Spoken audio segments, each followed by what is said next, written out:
We begin today in Gaza, where United Nations officials say a public health disaster is unfolding. The UN humanitarian chief said Gaza has become, quote, uninhabitable. He warns that people are facing the highest levels of food insecurity ever recorded and that famine is fast approaching. According to the Hamas-run Gaza Health Ministry, more than 22,000 people have been killed in Gaza since October 7th, many being women and children. Jason Nickerson is the humanitarian representative to Canada for Doctors Without Borders. He joins me now. Hello, Jason, and welcome to the program. Hi, thanks for having me. It's been a while since we spoke with Doctors Without Borders about the situation in Gaza. What is the latest you are hearing from your team on the ground? Well, unfortunately, the situation continues to go from bad to worse. Our teams from Doctors Without Borders are currently working in 6 different hospitals, mostly in the southern part of Gaza. Our teams are providing a pretty broad range of medical care, ranging from support to operating rooms, emergency departments, post-operative care, physiotherapy, mental health, and so on. But the reality is that needs are absolutely immense.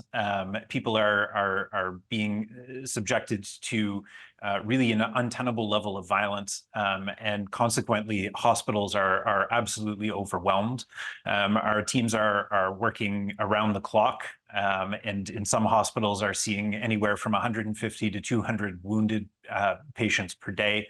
These are people who are arriving at the hospital with severe injuries, bullet wounds, burns, shrapnel injuries, fractures from being trapped under rubble, and so on.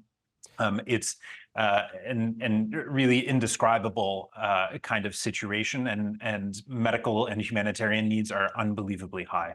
Well, speaking of medical needs, the WHO reported that only 13 out of Gaza's 36 hospitals are partially functional at this point.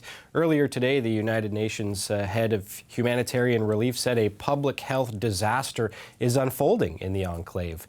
What's your reaction to those comments? Well, our teams, in addition to working in hospitals, we're also doing what we can to provide primary health care, again, mostly in the south, because that's where we're able to have access. So teams are providing, sort of basic primary health care, consultations with doctors and nurses. We are seeing a rise in infectious diseases. We're seeing hundreds of patients every day. About half of those patients are coming to our clinics because of respiratory tract infections, basically as a result of people living in crowded, cold, unsanitary conditions. We're talking about, 1.2 million people who have been forced into an increasingly small space. It's overcrowded. That obviously increases the risk of infectious diseases. And so that is now what we are seeing. We are seeing respiratory illnesses. We are seeing diarrheal diseases. It's really, all of the elements are there for a public health disaster. There's no question. Well, I understand some aid is getting in. In the past week, the UN has said that about 13 trucks with medical supplies made it across the border. That was on Monday, and 105 trucks with other essential supplies made it across on Wednesday. How far does that go to respond to the needs on the ground right now? Well, not nearly far enough. We are talking about massive medical and humanitarian needs inside of hospitals. As I was saying, 150 to 200 wounded patients per day. This is an unbelievable number of patients, for any hospital to manage. So the volume of medical supplies that are required to provide, surgical care, dressing changes, wound care, quite basic kinds of day-to-day hospital functions. This is a large volume of medical supplies that is required to come in. Now, we have managed to move 2 truckloads of medical supplies. It works out to about 50 tons. of medical supplies into Gaza. We have another 25 tons that are waiting to get in now. And so that is, has mostly been things like surgical kits, dressing supplies, that sort of thing. But there's no question that more medical supplies need to get in. But also people need access to the very, very basics: food, water, quite basic things for survival. And they simply don't have access to that right now. So there's a real urgent need for the pace and the quantity of humanitarian assistance getting into Gaza to increase immediately.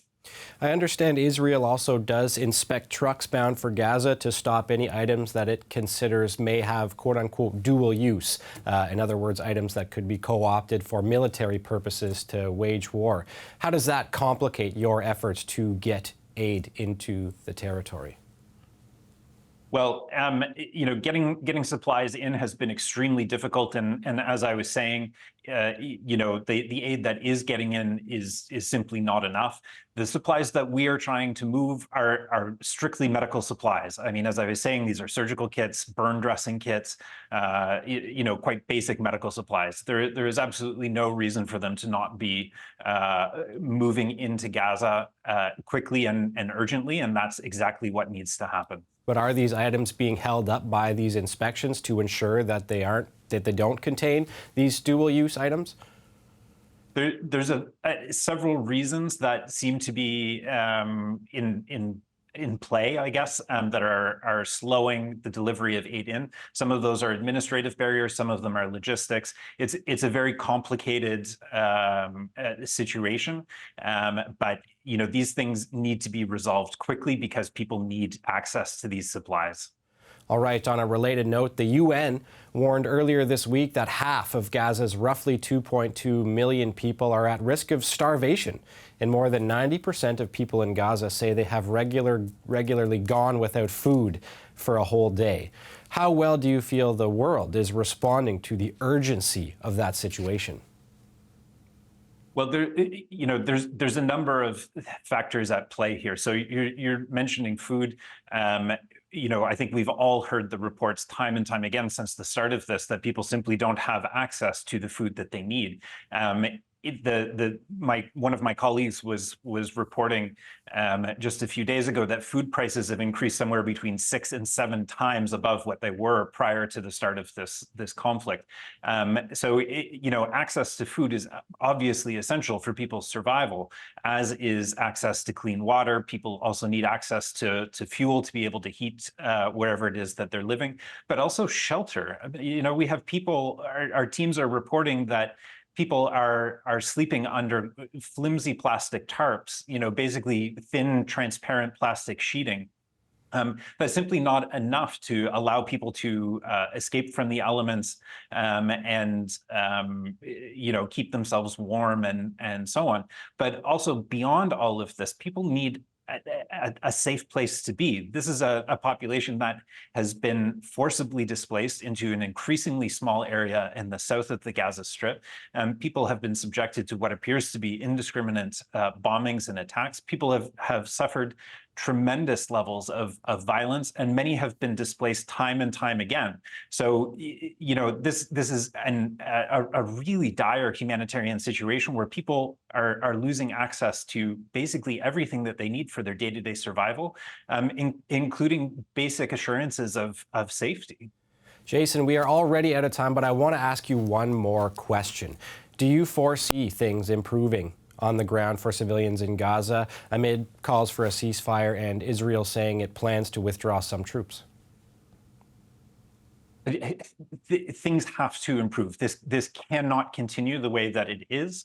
I think that we need to recognize, though, that any political action at the international level that falls short of calling for a sustained and immediate ceasefire is effectively a political failure. We need the way in which this conflict and the way in which this war has been conducted has subjected people to unbelievable levels of violence, and it does not allow us and others to get in and provide the medical and humanitarian assistance that people need. This cannot continue the way that it is. We are ready to scale up. We want to do more, but we need assurances of safety and access to be able to do that. All right. Jason Nickerson is the humanitarian representative to Canada for Doctors Without Borders. Thank you for your time. Thanks for having me, Brett.